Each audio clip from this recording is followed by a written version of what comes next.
almost, I would say 75% of our members come from a personal offer that I personally make, and most don't. I reach out to our listeners, I reach out to our followers, I reach out to the people on social, and I form connect.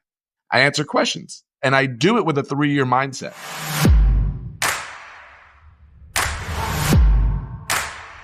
Hey, Millionaire University Nation. I'm Brian Guerin, back with you on the Millionaire University podcast. And today I am joined for the second time by my friend Vincent Pugliese of Membership Freedom. He's joining us for part 2 of his episode series, How to Create a Membership Business from the Ground Up. And it's going to be awesome because if you haven't caught his first episode with us, it's back on episode 136, just a few episodes ago. I highly encourage you to check that out first and then come back here to part 2. But if you're doing it out of order, that's okay, because what we're talking about today is some of Vincent's top unique memberships that he's encountered or ones that he's coached on. And we're also going to mix in a few more quote unquote commonplace types of memberships, things that might be a little bit less from left field, but work the same nonetheless. So without further ado, let's welcome Vincent back to the classroom. Put your hands together. Vincent Pugliese, everyone. All right, folks, welcome back to Millionaire University Podcast. Brian Guerin with you again today, and I'm stoked to be joined by Vincent Pugliese again. And Vincent runs a membership for memberships, so which I think is the most fun way I can describe what you do, Vincent. So thanks again for joining us, man. My pleasure. It's funny because that's how I say it now. What do you do? I say that, and I get that just really kind of confused look on people's face, and then I get to explain it. So it's a nice intro. I love it. All right. So in part 2, we are talking about some of the most unique ideas and most unique memberships that you have come across, that you have coached in, and that you have met people who run these. But also we're going to talk about your favorite kind of more common ones. You know, where some of these unique ones are going to be awfully unique. I've had a bit of a preview on them, and that's going to be cool. We want to get all you listeners, we want to get your juices flowing and help you think of some things that might be outside of the box. You might have a crazy interest that you think you're the only one, but no, there is absolutely a crew of people out there who may very well want to be part of a membership and do that thing with you. Or you might feel like you're a little bit more mainstream, or there's some sort of skill you have that you feel is a little bit more common. And there's definitely ways to form a membership around that. So Vincent, anything to add on our little title here before we dive in? No, that's good. I'm ready to go. This is going to be fun. All right, perfect. So I'm throwing the mic to you, Vincent. Let's kick it off. What's one of the most unique memberships that you've encountered before? Okay, I might start off by repeating myself because I don't remember what we talked about. And so this might be a repeat if you listen to the first one. But it's one of my favorite unique niche ones. And it's my friend Deborah, and she has a murder mystery quilting membership. And I know you and I kind of discussed it maybe off camera or on, but that's the one that whenever I tell people about it, it completely like shifts their mind and their head twists, and they say, what is a membership for quilters that love murder mystery? Now, when you talk about either I'm all in or I'm all out, that's the perfect one. And it's the type of thing where people go, oh, you know, I have an interest in fishing, or I have an interest in, you know, all these different hobbies. And they go, but it's too niche. I think it's too niched. No, nothing's too niched. If a murder mystery quilting membership can have 3,100 paying members to their membership. So that one is one of my favorite to talk about because as soon as you say that, you question all the doubts that you have.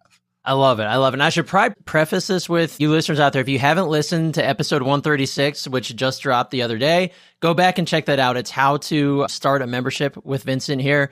But yeah, this is one of the ones when I first met you, Vincent, we were talking about, you're like, dude, you won't believe this. There's a lady that runs a murder mystery membership. And I'm like, murder no mystery way. Quilting. Murder mystery quilting, even more niche, right? You take one niche and you bring it together with another one. And she was in this thing where she was like, oh, I have this business. I can't remember what it was, but she had a brick and mortar. I think it was like a yarn business. And she started here's where it comes from, paying attention to what her clients were interested in, and a lot of them talked about murder mystery stories. Now, most people are going to be so busy in their day-to-day activity, and I got to pay the bills and I got to make money, that they would blow right past it. She's like, I wonder if they'd be interested. And she said to herself, it's probably not going to work. And it's kind of a good place to start. Probably not going to work. I'm not counting on this, but I'm going to try this out. And here's the thing, she had built up an email list from her existing business. One thing builds off the next. It doesn't always just start from nowhere. It starts often from something you're already good at or you're already known for, and then you bring in a different kind of twist to it, and then you do it in a different form, like a membership instead of a brick and mortar business. And all of us, she said in the first year, she had a couple hundred members just from going out, and then it builds on there. And guess what happens? Membership builds community. We say all the time, they come for the content, but they stay for the community. And she had a great story of, she always thought it was about the content until about 3 years in, one of her members had their house burned down. So they'd done like 3 quilts over 3 years and everything burned up. Well, guess what? The community got together, got the patterns of the ones that she did, made the quilts over again for her, and delivered her 3 brand new quilts that were the ones that she had, essentially the ones that she had built. So when she had her new house, they had those quilts, and it brought the community together. We see it the same thing here in our community. You think you're coming because you're going to learn the tactics of building a membership. But then you start making some of your closest friends and you start collaborating together. And then all of a sudden, the people that get you are the people that you're in this with. And it's no longer obscure. It's like, this is our tribe. So that's what she's did. And that's what almost every great membership does. That's amazing. So, and yeah, and we're going to talk about that a little bit here, I'm sure. The fact that a membership kind of becomes a community. It's not just, hey, I'm paying to be here. It's you're starting to become one as a community, which is amazing. But for your friend Deborah's specific community being such a cool little niche, you made the comment that she already had a brick and mortar. She had a built-in email list. One thing builds off of another. For her membership, if you're allowed to share, what does it kind of look like? Like, did she just like hop in here and was like, okay, for $20 a month, we're going to get together online and quilt together and talk about murder mysteries? Like, the impetus here is incredible. Well, I interviewed her in January in our group. She was a guest in our group, and the first year was terrible. And it was so good to hear it. She's like, she cried herself to sleep. It was funny because it's like the people were mean. I remember I said that to somebody else and they were like, quilters were mean? Yeah. Quilters like the nicest people in the world. Thinking. Like, yeah. But she hadn't figured out, and she's so glad she stuck it out. And it goes along with what we say. The first year is pain. The second year is balance. The third year is freedom. The worst people for me to deal with are the ones that want instant success right away. This isn't a power washing business. This isn't something that you just, nothing against it. My son has one and it's a great business. But if you learn how to power wash a driveway, you can just start right away and do it. You're not dealing with bringing people together. You're not dealing with so many things that come with a membership that are harder in the beginning, but are so much better 2, 3, 4, 5 years down the road. She's 9 years in now, and it's just crushing it, and it continues to grow. So the community aspect of it is like she had to learn how to deal with, membership clients, how to run a real community. Once you get it, and once you bring people, she said now by the third year, the community basically runs itself. You have admins, you have different things in place, and you just kind of oversee a lot of it. And a lot of times, if you're a visionary, you're the dreamer of the new ideas. But she had this idea of, let's quilt a murder mystery quilt throughout a year. Sign up, from October through February, but it starts in February.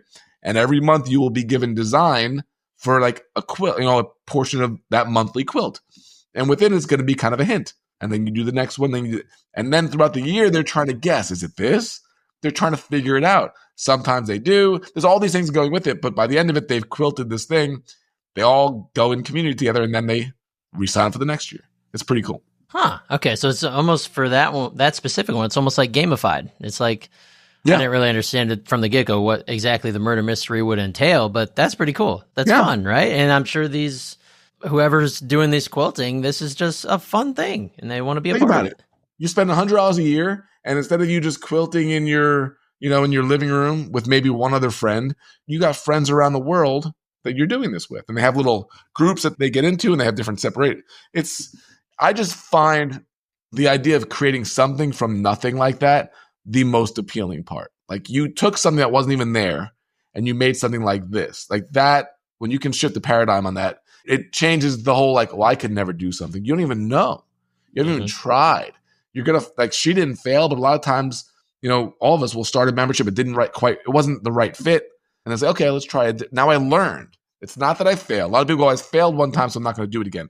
No, you learned so much. Now you get to learn from your mistakes and do the next one better. Right.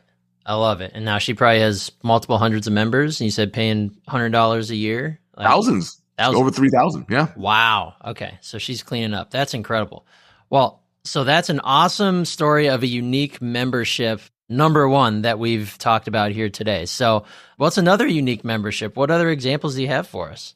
Yeah, Cassidy is in our membership. She's been in for about a year now, and she has a membership called Succulents and Sunshine, and it's helping people grow succulents.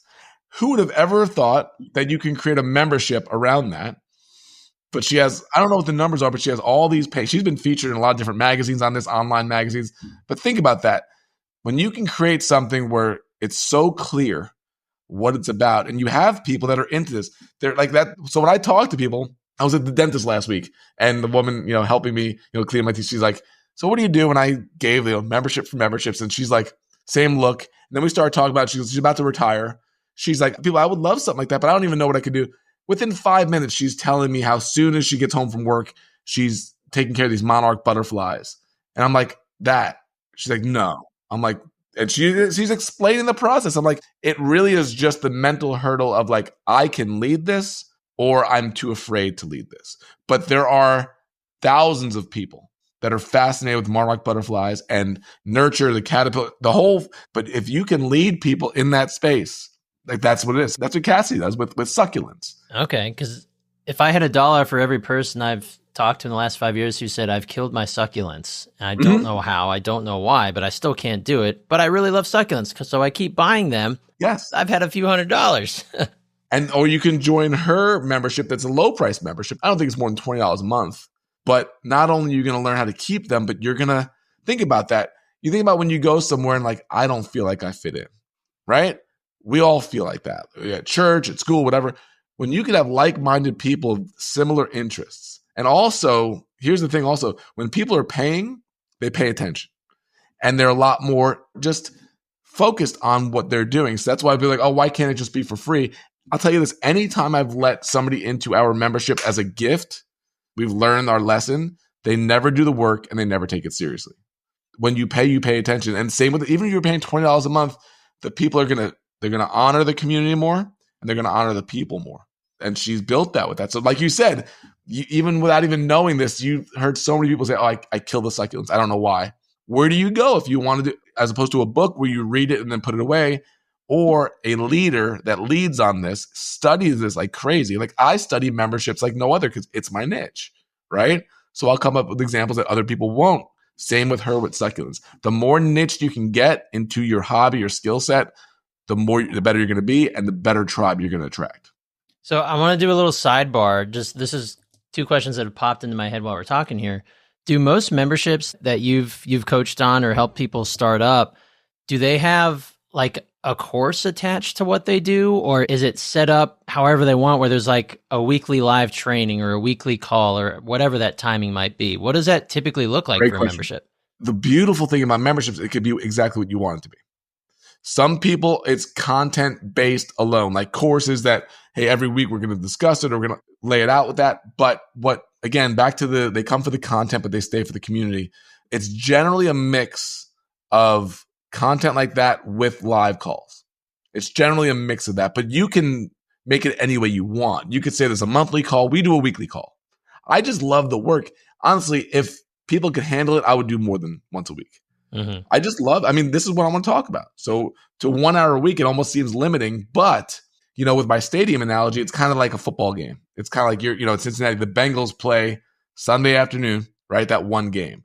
That one call for me is my game of the week. So I do 3 to 4 hours of research for that call to make sure that it's just killer. So we crush it. If it was once a month, I would be just, imagine an NFL player only playing once a month. He'd be like, they'd be ready to hit somebody. Like once a week is ideal. More than that, it dilutes a little bit. So for us, it's once a week. A lot of people, once a month, sometimes twice a month, but it generally is a combination of calls with curated, pre-recorded content. Okay, gotcha. I'll pull us back out of the rabbit hole. All right, So we had murder mystery quilting. We had succulents. And let's hit on number 3 here. What's another unique membership that you've encountered? John Sanders is another guy in our group, and he has a membership called the Entre Pastors membership. So now we're getting away from the quilting and the succulents. His mission, and it's a really noble one, is to take pastors out of the poverty mindset and poverty world that a lot of pastors are in, because we're going into faith here, but religion, but it's like so many pastors don't get paid very well. And yet they're asked to run a church, but their families suffer. And they're often meant to feel bad for, you shouldn't need this stuff. But how do you build it? How do you build a life without an income? And it's one of the few professions where it's almost looked down upon to do well. So his whole thing is that he wants to change the narrative on that. He wants to help pastors build their own business so they're not relying on the church for income, so they can actually thrive and then actually help their church thrive. So that's the entire focus of his membership and community is Entre Pastors. Wow, very cool. Because it's hard to grow without having abundance. Yeah. To grow and spread and share your word, right? Yeah, exactly. That's very cool. So that's pretty super niche. So I imagine his target market is pastors. It's only pastors. It's only pastors. That's very specific. But there's plenty of those out there. But if you think about it, any great niche, Tim Ferriss said about this, is like niche down until it hurts. Any great niche has a really specific target down to that red bullseye. But within a bullseye are other circles around it, right, that spread out. There are people that are probably like, I like John a lot. I want to build a business, but I'm not a pastor. I could still learn from him. We have people that are deep into the membership space, and there's also people that they don't even have a membership yet, but they think it's going to be a good idea for the future. So they're paying to be in our membership to learn, even though they're on the second or third rung of that bullseye. They're not right in that red dot. They're beyond it. So when you niche down till it hurts, you hit your audience, but then you also will attract people from the second, third, and fourth circles around. So you don't necessarily have to be a pastor to follow what he's doing, but you can learn the business skills from it. So that's an area that can really help. Like, oh, wait a second, we don't have to turn them down. They can learn, but who we're going to really focus on are simply the Entre Pastors. Wow. Okay, I love that. That's really targeting down, but still giving yourself plenty of opportunity. Yeah. I love it. All right. So that was 3 kind of more unique ones. Let's mix in one that, for lack of a better term, maybe feels more mainstream or maybe more common, or one that you've seen more of, as opposed to you probably haven't seen more of one of those first 3. Yeah. I'm guessing thus far. So let's talk about one of those. Yeah, there's a lot. My friend Dustin Heiner, he's a real estate investor, and he has a membership for real estate investors. It's actually very simple if you think about it. The difference is the shift comes from the idea of going from I'm going to do to I'm going to teach. There's a lot of people that are successful real estate investors that could have stepped up and said, I'm going to lead, but most don't. But every entity needs leadership to step up in a kind of different way. So he was an investor in real estate, did very well with it, and then he started getting a lot of questions on it. And his model really shapes out to exactly how we teach, because we pressed him on this. He was a guest on the call, and I'm asking the questions, and everybody wants to know the major success because it's a successful membership. It's got, I think right now it's $300 a month, but it's $1,500 just to join up front, because he has 6 full courses within the membership. And if you join for just $300, you can literally in a month take all those courses and then leave. So he said, yeah, there's going to be people that do that. So it's almost like any type of admission fee. And we're adding this onto ours as well because there's so much content. Not as much as he's doing, but $1,500 to join. And then it's $300 a month from now on. And he's crushing it with it because he started doing one-on-one coaching on real estate. He started doing it for free. This is really hard for people to get sometimes. Almost everything starts free. I would love to even go back to the Cincinnati Reds in their first year. What was it like? They were probably handing out tickets like crazy just to get people in the stadium. 1869, first professional team. Must have been cheaper back then. Tickets were cheaper, but I imagine it's like maybe they had a great fan base, but maybe they needed to give away 15,000 tickets to get people in the stadium. Same thing with this. I started coaching for free. I was photography. My first membership and my first coaching was about photography. And my first clients, I didn't charge them anything. I needed to become a better coach. Then I got paid for it. Then, like Dustin, started realizing they keep asking me the same questions. I'm answering. So now this is the basis of a membership. Instead of doing one-to-one, instead of just getting paid one-to-one, I can now do a call for 10 or 20 people and answer their questions. Now we're kind of like in a little bit of group coaching. Well, what if we do 100 people all in the same space? Now it doesn't happen overnight, but you build that out. But now we can speak on a topic weekly that is around this niche, and it's for these people. And that's what Dustin did. Now he's got a live event. He's got a real estate live event that's 3 or 4 years now that's killing it, and all these different levels to it, just like a stadium. From this one, I think, a very common idea, which is real estate investing. You hear about it every day. Yeah. And the whole point of his membership is he is sharing all his accumulated knowledge over the years of being a successful real estate investor. Yeah. And memberships are kind of mastermindy where in some ways where it's like, well, when you start bringing these people in, it's not just Dustin that's the expert anymore. Now you're meeting this person that's doing it and that person. Then you learn from them. Maybe that idea you don't like, but this one you love. You're in that network of people that are doing it. And then, hey, I got a deal over in San Diego, but I'm going to be in Italy for a month. Anybody want to, grab this thing? And all of a sudden you make now you've got an exchange. $80,000. Yeah. From a membership that you're paying $300 a month for. Like that stuff happens. Yeah.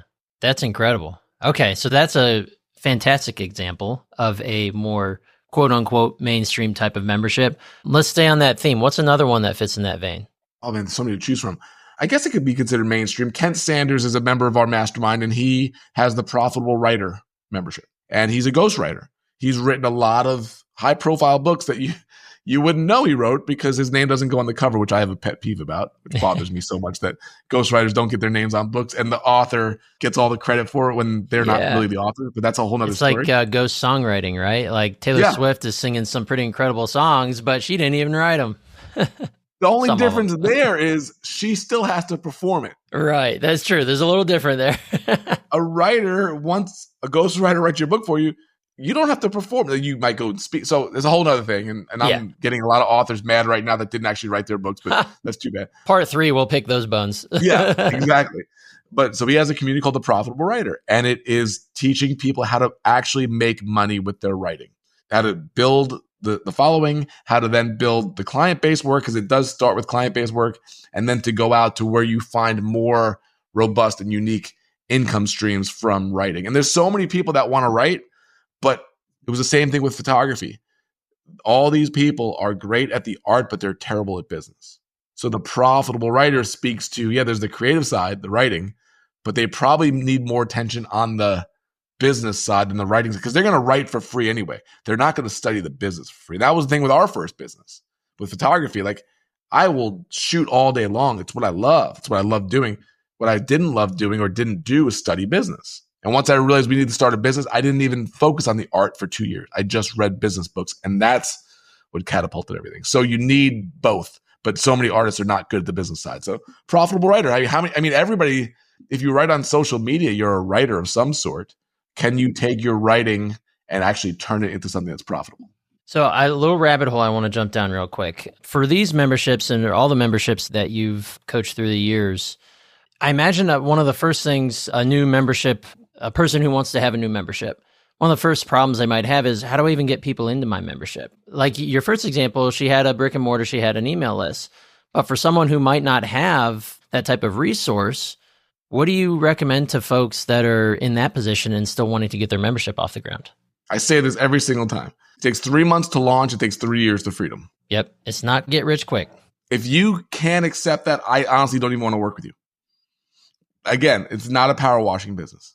I can go knock on a door in my neighborhood tomorrow and make $200 and power wash the driveway if I have the power washer. It's a service-based thing that and I can go do that.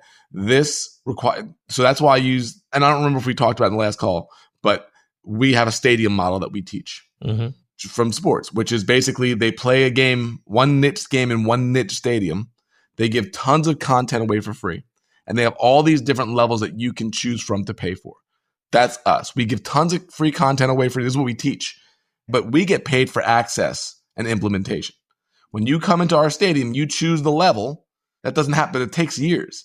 Every stadium takes 3 years to build. Every business, essentially, to get to a point that they want takes 3 years. It's no different here. So the analogy I use is this, and correct me if I mentioned this to you, so I apologize, but we lived in Pittsburgh for 10 years, and it's a confluence. It's 2 rivers that come together that form the Ohio River, the 3rd largest river in the country. 2 rivers, smaller rivers that form a big one. To me, it's 2 things to build this. For any membership owner, it's exactly what we teach and we dive into. It's content, it's relevant, engaging content, and it's real, true connection. You don't need funnels. You don't need all these things you have to pay for. You don't need that. If you consistently create meaningful, relevant content on social media mostly, like that's the first level, you will build attention. you will build following. You will build trust. If you connect with those people, as opposed to just giving thumbs up to a message, as opposed to ignoring people, as opposed to people sending you a voice memo and you not responding back, you connect with them. You help those people. You answer their questions. Those questions lead to more content. That content leads to more trust. Eventually, those rivers come together. And ironically, in Pittsburgh, where they come, that's where the stadiums are. And that's where you make your offers. And the offers could be a free download. It could be a low price membership. It could be a mastermind, anything that you build within it. But I guarantee people, if you take the time to create relevant, engaging content and you connect, not just the content. So many people do this, tons and tons of content, relentless, too much, but they don't make personal connections. And then they make an offer through their email list and people don't trust them still. There's no reason why they're going to buy. Almost, I would say 75% of our members come from a personal offer that I personally make. And most don't because they don't, whatever they're afraid of with their own connection. But I reach out to our listeners. I reach out to our followers. I reach out to the people on social and I form connect. I answer questions and I do it with a 3-year mindset. And the meaning something great's going to happen in the next 3 years from this. It doesn't have to happen. I don't need this person to join my membership today. I don't need to do anything. Just follow along. But I guarantee you, if I stay trustworthy and consistent, over time, you're going to be like, he's the guy that I gotta follow. If you have that mindset, you'll succeed. If you need it now, go get another job. But you don't build the foundation of a stadium that lasts for 40 years by doing it on sand and doing it with crappy material and crappy work. You do it by building it solid, and that's how you build it. Right. All right. Perfect. I love it. Sorry, I'm rabbit hole guy. I'll take us down there, but I'm going to pull us right back out. All right. So let's get back to our list. We just talked about a few of the more commonplace types of memberships. Let's talk about another fun, unique one that you've experienced. Yeah. I'm not sure if it's fun, but a girl that I'm connected with, she's not in our group. We've just connected. I helped her because she was doing group coaching. And I'm like, why are you not doing, she was doing everything one-off. And the enemy of so many of these businesses is one-off sales, whether it's coaching or anything. And I had a conversation with her and she actually had an accident where she lost one of her eyes, which is really dramatic. Well, guess what she did? She started helping other people who had also lost an eye. And, they're going on that most of us don't understand. So she started doing workshops for them. I think it was in terms of business. And now she has a membership. I can't remember the name of it, but it's literally for people who've lost one eye and they have a community together for that. Like you might feel alone. You might feel like, nobody understands me. Nobody understands what I'm going through. Well, she put something together so that they had commonality and they had friends who got it and they could, grow together. So I thought that was pretty interesting. Wow. Yeah. And I know there's so many folks out there that whether it's a disability or something that just, like you said, leads them down a completely different path, whether that was by design or most likely not by design, there's a way to make flowers out of a crap hill, right? Yeah. And a membership could be an incredible way to do that. So that's a really cool example of thinking completely outside of the box when I'm sure she didn't plan to have it be that way, of course. So that's wild. Nobody would probably ever choose that to be the path to what you're doing, right? It was from an accident. Wow. But you think about all the other people that have had accidents that now they're kind of all alone. Maybe it's whatever, you could just name it. Just name it, but then realize, oh, I don't know how to deal with this. I don't know how to deal with, I'm just making a migraine or how to deal with some disablement that I feel like just lonely and depressed because it's just me. And then you find other people that not only are going through it, but they're doing stuff with it. And then you get inspired by it. It's the same thing within it. When people in our group see what other people are doing and they're kind of thinking about quitting or they're kind of not doing the work, they say all the time, you guys are just inspiring me to keep doing this. And that's what community does. Yeah, absolutely. It's all about bringing that community together. I mean, heck, maybe you've done incredible things, but you've had a learning disability or some sort of something that's really hindered your path, but you found a way through it. There's got to be someone else, other people like you out there. A membership could be a great way to build that community and have an incredible lifestyle business. And in terms of joining it, it's like, well, maybe you can't afford time or money to hire them one-to-one, but you can really afford a group to be a part of, to kind of be, to get some access to it. That's the whole thing. We have every level. We have from very exclusive of coming out here and spending 2 days with me, one-to-one, and you get all my attention, to free content or low priced and everything in between. But that didn't happen overnight also. we built that over time, over years to build that. I love it. So general question here, out of the memberships that you've coached people on, do most of them follow the stadium model? It sounds like that part is very organic. Like you start out with a specific membership, specific type of pricing model. Is that pretty common in memberships, or is that very unique to what you teach? I just made that up a couple of years ago. There you go. So I've been teaching since then, but really hardcore teaching in the last year, because it was like, it's always what I've been alluding to. But once it really snapped about 2 years ago, I was at a Tampa Bay Rays game with my son. It was probably about 3 years ago. And I looked at the scoreboard, and in between innings, and it said season memberships available. So I was 48 at the time. I'm like, my entire life of going to baseball games since I was 6 years old, it said season tickets.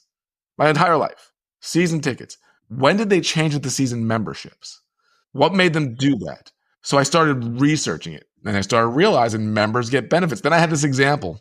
I took my son to, and again, if I said this last time, I talk a lot, so I don't want to repeat myself for your audience, but took my son to a Tampa Bay Buccaneers game. We got club seats. And so I'm going to get good seats, first game. And at the end of the game, I'm like, let's stay. There's a lot of traffic. We'll get some food, watch the game on the big screen. And I look out through the glass, and there's kids and parents playing football on the field. Like, I've shot sports for years, and I've never seen this after a game. So I was like, I'm going to try to find a way to get me and Dylan on the field. So I go to the security guy. I said, what's happening down there? He said, those are only for season members. And I was like, I can't go down there. I'm a one-off ticket buyer. I bought tickets only for today's game. Season members, members that commit, members that are a part of the community, get access that everybody else doesn't get. And that was like a 2x4 to the side of my head. I'm like, I'm the membership guy. And I didn't even see that. So what I did the next day, I'm literally scrolling. I'm like, Buck season memberships. What comes in it? Discounted tickets, discounted parking, discounted merchandise and food. You get to go in the locker room and meet the players. You get to go on the field once a year and play on the field. You get to go to the draft party and meet the new all for the member. Like, okay, so guess what? Then I learned 80% of the income from ticket sales comes from the high-end season memberships. Wow. That's how they're able to sign next year's free agents. It's not from you going up to the box office the day of the game buying a ticket. They could care less financially about that. They care about members. So what do? You over-deliver for members. So that's what we do. Who's going to get a one-on-one coaching call from me just while I'm driving for nothing? A member. Somebody who invests, not the one person that buys a one-off course or coaching thing.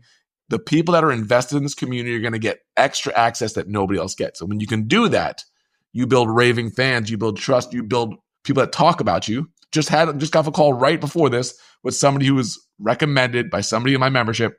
You got to talk to this guy about it. And all of a sudden she's like, that's how it works. So that's the flow of members get benefits. And that's what you could do. But a lot of people don't take advantage of that. But those become your raving fans that will tell everybody about you. Yeah.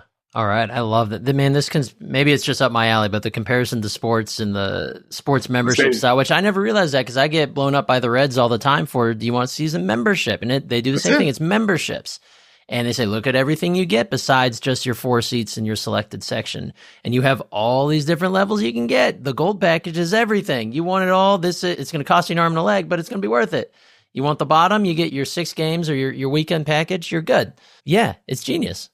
John Shuckman, who's in our group, he's actually switching brands, so I'll give him the newer brand in this. He's had the real estate survival guide, but he's going more towards social media for realtors because he's really good on social media and he helps realtors with this. He got season tickets for the Phillies this year. And he messaged me and he's like, look at this email I just got. It was a personal letter handwritten from the guy in the team. And I'm invited to a dinner at the stadium. I'm going to meet these players. This is before the season even starts. Look at all the things, though, when you think in terms of the 80-20 rule, and these are the people that help you build your business, you get to now say, listen, you don't feel bad about, you can't do this for everybody.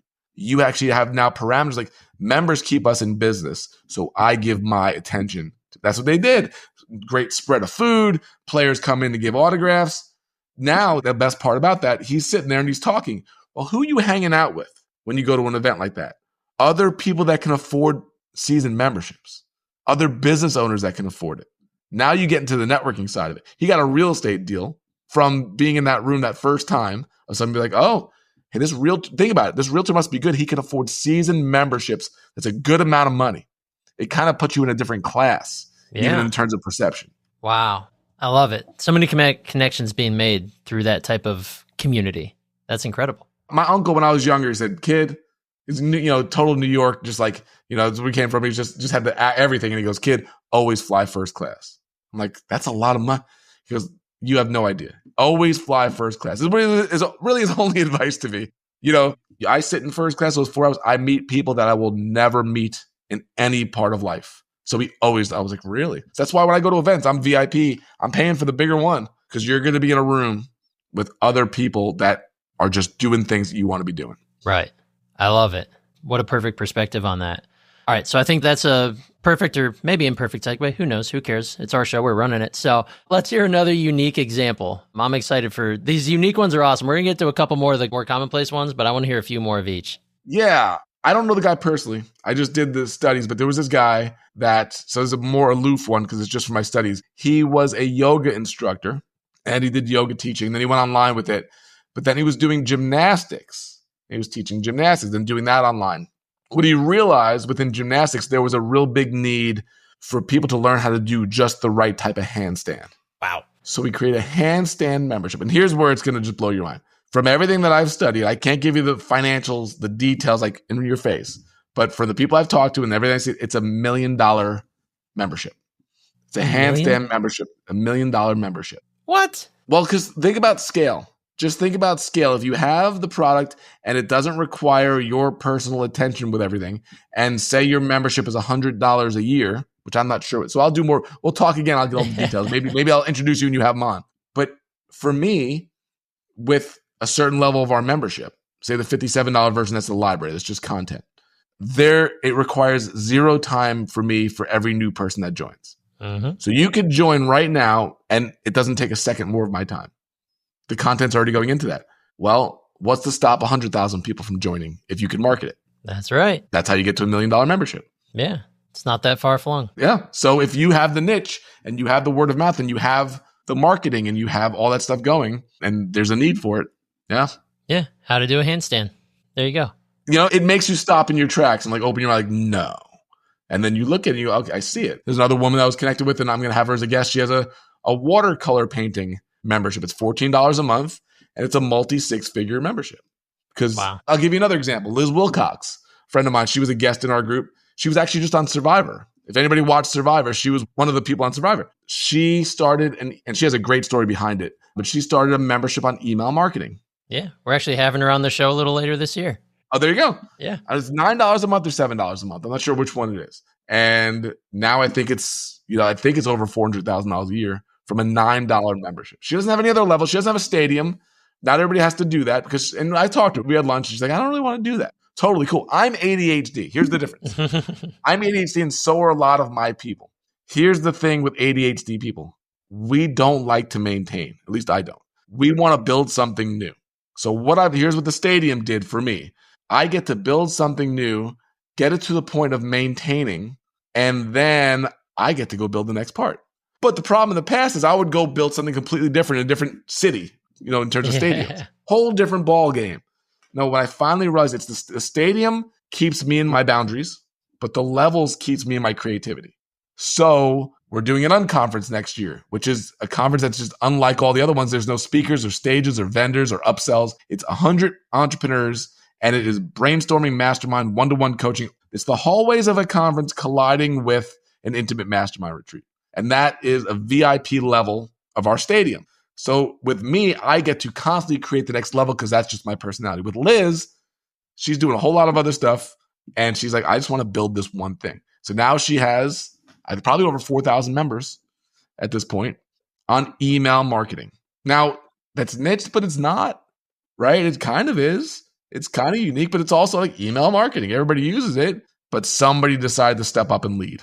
Yeah. And it was her. That's awesome. I love that. Yeah, we're excited. We have her on the schedule later this year. So I'm excited to meet her and go over that. Yeah. All right. We're getting close to time here. So let's hear, do you have another, I've been using the term commonplace, but a more common example of a membership that we can kind of round out with here? There's a million, but Ken Carfagno's in our group and he was a cleaner. He was a house cleaner. Still is. Well, he has a business now. He doesn't do the cleaning anymore. He's got a staff around him. But he realized A lot of people are cleaning houses, but they're doing it where they're building teams and they're building systems around it. But he was a solo cleaner for a long time, and he figured out a system as a solo cleaner to do it faster, more effectively, and more profitable. And then decided, he had questions about it. He had people asking him questions, started a membership called, I think it's the Solo Cleaning. I can't remember what the full name is, but it's essentially for house cleaners, and they're on their own. They don't have a team, they don't have a staff, but they're looking to build a profitable business cleaning homes or offices. I mean, it's standard, but it's not, right? A lot of them kind of toe the line of like, is this unique? Is it just common? How many realtors are there? How many house cleaners are there? They're all over the place, but they don't have community. Mm-hmm. They're alone. And a lot of entrepreneurs, a lot of us are just kind of on our own. Yeah. And we need community to be a part of. Well, and like to go back to the sports analogy, it would be ludicrous to be on a team with no coach, or it's ludicrous to try and be a high-level pitcher or basketball player, football player without a coach, someone who's either been there or has been around the game much longer than you that can teach you how to do it the right way. And it's the same as being a business owner. Using the house cleaning as an example, maybe you're an individual, you just started your own house cleaning business, it's just you and a bucket and a mop, but you probably, if you haven't invested in one or found one, you don't have a coach teaching you how to do it. You know how to mop the floor, but maybe you don't know how to do the business side of it. This type of membership is the coach. It is your mentor. It is the person who's going to say, here's how you do this. In so many ways. And, I shot sports for years, right? I shot Tom Brady in some of the biggest games of his career. I was on the field. I was 20 yards from him for his first Super Bowl in New Orleans. Oh, I shot awesome. I shot the Deflategate game. I shot, multiple AFC Championship games.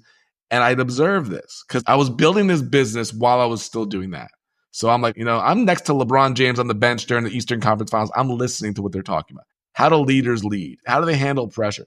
I wasn't thinking like a sports photographer. I was thinking like a journalist. I'm taking notes. And I watched Brady one time, AFC Championship game in Foxborough versus the Colts. He had his head coach, he had Josh McDaniels, his offensive coordinator, and he had a quarterback's coach. Quarterback's coach was probably 10 years younger than him. Quarterback's coach probably made less than $100,000 a year. Quarterback coach never did what Tom Brady did, but he could show him how to throw a ball the way Brady probably didn't think about. That's why he was there. So that you don't always, and this is the other thing, because people are going to be listening like, well, I'm not the rock star of my industry. You don't always have to be. If you can teach something that other people can't teach, or you can see something that other people can't see, you can lead. You don't have to be the highest earner to do it. There are people that have much more profitable, successful memberships than I have, right? Much, scaled. I think I teach as good as anybody because this is what I focus on. I'm intensely focused on learning how to show everybody how to do this, as opposed to just only building it. But he won 6 Super Bowls, but had 3 coaches that never played professional football and never won a Super Bowl telling him what he should be doing. It's a mindset shift of like, people go, oh, never take advice from somebody who hasn't done what you haven't done. I don't agree with that. There are people that can see things that you can't see and will make you better from it. And that's what we should be doing. Yeah. And I remember I had a mentor in the past who said something along the lines of, you are able to teach what you know, and you can help someone even if they're only one step behind you, because you have experience that they don't yet have and that you are now able to share with them. You might not be the bajillionaire. You might not have 30 years experience in this, but you have the experience that this person needs to know or learn from at their stage in the game.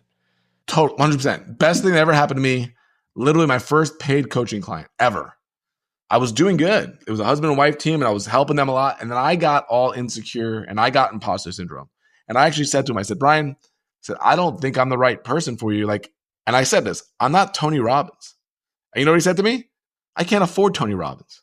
And I was like, that's all I need to hear. Ta-da. Even he needed somebody in his space that he could afford that could help him. Even if I was Tony Robbins right there, he couldn't pay me tens of thousands of dollars for one conversation. I was there helping him 2 steps ahead from what he needed. And that got rid of all the insecurity. I'm like, all right, let's go. And it was amazing. But I had psyched myself out thinking I need to be the best in the world. I just need to be ahead of them and see things that they can't see. And being bold enough to tell them or guide them. I love it. I love it. Well, we're bumping up against time here. I know you're a busy man, so I want to make sure I honor that for you. What's one last piece of advice for our listeners out there when it comes to memberships? maybe some of our listeners have considered this, or maybe like myself, many times in my business life, I've psyched myself out due to imposter syndrome or not knowing enough. If you could distill all of that down into one little piece of advice, what might it be for someone who wants to consider a membership and just needs maybe one little kick in the pants? Okay, let me preface this by saying I got about 100 of my Ken say for the one piece of advice. I'm going to pretend like there are 100 in this hat, and I'm just pulling one out. It's not the main one. Perfect. Right? It's one. But I had a conversation with somebody at an event last week, and she was really interested in this. Hadn't thought about it, knew she probably needed it, and she started asking me like, but what happens with this? But what happens when this happens? And I said to her, it's just like you driving out, you pulling out of your street and seeing 22 traffic lights ahead of you, and you waiting till all the traffic lights are green before you start going. You're looking at 14th Street when you're on 1st Street. The key is to get started in some way. And it doesn't have to be starting a membership. It could be, am I creating content even around what I'm interested in or what I can lead on? Am I building connection? Am I friend requesting people in this space that can follow the work that I do? Am I even doing that? Because by the time you go to write that book, right, that so many people do, and you have no following from it, like that's the thing, it's wholly different off topic, but like all the writers that don't create content online, but then publish a book. I don't care about your book. I haven't seen the lead up to it. So my point is, don't look ahead 22 streets and have to have everything ready to go before you don't need the answers to that. Every street you drive, you learn a little bit more. You make better connections. You become a little more confident. And that's what stops people. I did a post on social media about stop waiting till you're all in to do something. I have people that tell me like, I'm going to join your membership in 4 months when I'm all in, but I'm kind of busy with the kids right now. I'm like, those are the people that never do it because they're always waiting for all the traffic lights to be green before they start. Because when you go one street and you go, oh, I didn't crash and I learned something and that's over there. Okay, now I'm going to go a little bit more. Like that's always been my thing. I'm always Mr. Magoo. If you remember, I'm goofy like Mr. Magoo. I can't see that far in front of me. I could just see what's in front and I'll take that next step. And I'll fall sometimes, but it leads to a great story that I can tell. Bad choices make great stories. I truly believe that. So that would be my whole thing. Don't, just move with the next traffic light and keep going and don't wait for everything to be green before you start. Right. Just dip your toe and keep going. I think that's ideal advice. And so many guests we've had kind of have very similar advice where it's just take the dang action. Like it might be imperfect. It will be imperfect. In fact, it'll be very imperfect, but you know what? You're going to learn, you're going to adjust and you're going to improve and you're going to make daily progress, one tiny step at a time. Imagine being a parent saying, we're not going to have kids until I know what's going to happen when they're 17. I'm going to know how to handle it. Yeah. Makes no sense. You never have a kid. Yeah. Makes no sense. Same thing here. Happen. Same thing here. Yeah. I love it. All right. Well, Vincent, as much as I'd love to keep rattling on, I know you've got to be places. So thank you again for joining us. How can our listeners get a hold of you? And if they want to check you out on the interwebs, what's the best way to do so? Yeah. Website's mymembershipfreedom.com. On there, we have a quiz. It's a really simple quiz. Is a membership right for your business? Is a membership right for you? So feel free to go on there. It's a free quiz and all the information is there. But Facebook and LinkedIn are probably my most active. I post there pretty much daily. So please follow me there or connect with me there and send a friend request or send a message. I love connecting. I love conversations. So if I can help out, happy to do so. I love it. And yeah, folks, be sure to hit up Vincent. I follow you more so on LinkedIn, though we're connected on that and as well as Facebook, but I love your posts on LinkedIn. They're fantastic. So thanks again, Vincent. This has been a pleasure. I can't thank you enough. My pleasure. Thank you so much for having me. It's been great. Yep, you bet. All right. Have yourself a great day. You too. All right. Let's hear it for Vincent. If you're anything like me, then your mind has been sufficiently blown with the type of things that you can turn into a membership. We're in the heart of the information age. There's a lot of knowledge that I'm willing to bet just about every one of us has in our head that we might not consider to be worth money. But there's probably a community out there waiting to be formed to enjoy the same things as you or to learn from you. We had the example from Vincent of everybody needs a coach, right? And if there's something that you can coach on, there's potential for you to start and grow a membership. So thank you to Vincent for joining us for both part 1 and 2 of this series. I hope you all found it to be as inspirational as I did. All right, so that's it for me today. Brian Guerin signing off. We will catch you on the next episode of the Millionaire University podcast. But before I let you go, I have but 2 humble requests of you.